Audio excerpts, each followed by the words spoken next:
So I will start off with a discussion in terms of what the government is doing. I recall visiting Torre as well as Lovu seaside. I've done that, and I've been here before. So I've met most of you. You know, with COVID-19, there are a lot of restrictions placed on us. However, Fiji is COVID-free. So that's one of the best news that we have. And we all cross our fingers that hopefully there is no new cases so that our life can normalize and we can get on with our life. COVID-19 has really affected the world. It has also affected Fiji. Because with this disease, it is about life and livelihood. And you know, so far, more than 8 million people have been affected by this disease all over the world. But for Fiji, we had only 18 cases. And similarly, I would say that we have been extremely lucky that there was no single death. Unlike the rest of the world, where the number is escalating and soon we will reach 500,000 deaths worldwide. Now, when it comes to, if we all want to sit around and discuss the impact of COVID-19 on our life, most of you already know that it's not easy. There are a number of people who have lost their jobs. They are not employed at all. They have lost their jobs completely. And they were the sole income earners. Now, a number of other NGOs and other institutions are trying to help families with food ration. Government also came up with COVID-19 response budget, where electricity, etc., you don't have to pay except the VAT amount. So some concessions are given.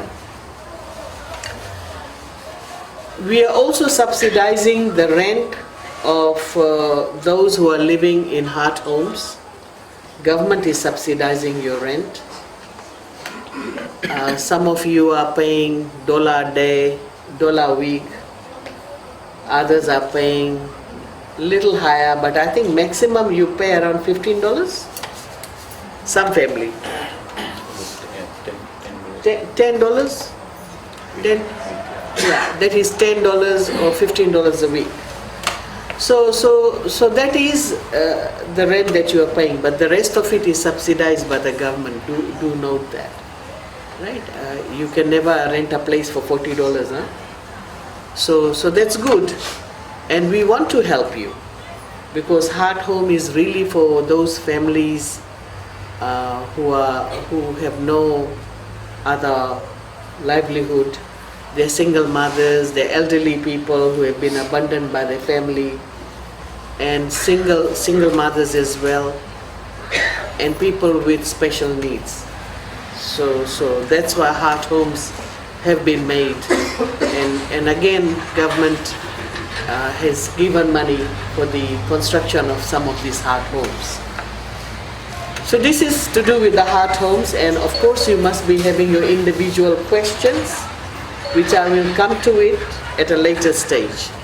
Now let's have a discussion on two other developments, and I know most of you who are standing outside, you are more interested in knowing, so when is Lovu Seaside is going to develop, and when will Torre will develop? Agree? Yes. Now, again, when we came last year, we did explain to you the processes involved and how long it takes. So far, for Torre and Lovu Seaside, the preliminary work that we had to do, which was the scheme plan, the engineering plan, and so forth. For Torre, quite a lot of work has gone in, and for Torre settlement, we've put in a proposal in our coming budget for funding so that we can get the area developed. Or you can call it, we can get the area subdivided, lots will be created, and then the leases will be issued. For Lovu Seaside, again, we have completed the scheme plan, and if you can recall, there were some residents who were complaining about the reserve area where you were living. And that reserve area was not part of the development plan that we had put together. The status quo still remains. Nothing has changed. Because as I said earlier on, 60% of the Matangali must agree. And when they agree, then only we are given the development lease. And once we are given the development lease, then we can develop the place. So talks are going on with TLTB, and hopefully we're not promising anything, but we are hoping that there is an agreement within the Matangalis, and they're able to give us that area so that we can incorporate with the bigger development plan we have for Lovu Seaside. We are constrained by current funding.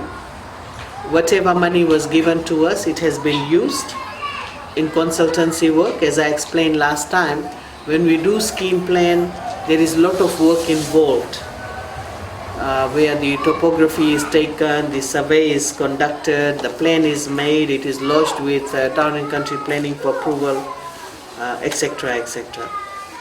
So we have put in our application, and we're just waiting for the budget announcement. And if next month's budget, when it is announced, and once the money is allocated for the construction work, then we will proceed with the work. Now, some of you may be wondering how soon can we get the land, right? How soon can it be given? Now, some of this development, it really takes time. It's easier to develop an area where there is no house. You can just go in and say, okay, from here to here is the road, this is how we're going to cut, subdivide and give. But when people are already residing in an area, they're already living in an area, then it becomes extremely difficult, because we don't want to disrupt the current setting.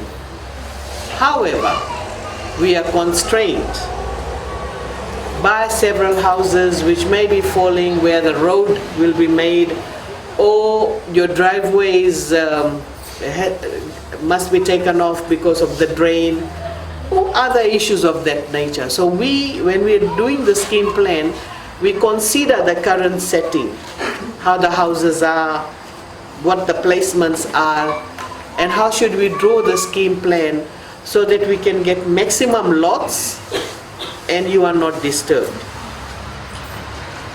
However, we do not promise that the area where you are currently occupying will remain as is. There will be some disruptions, some changes as per the scheme plan. But we will come to that at a later stage when the construction will start. Then we will have another round of discussion.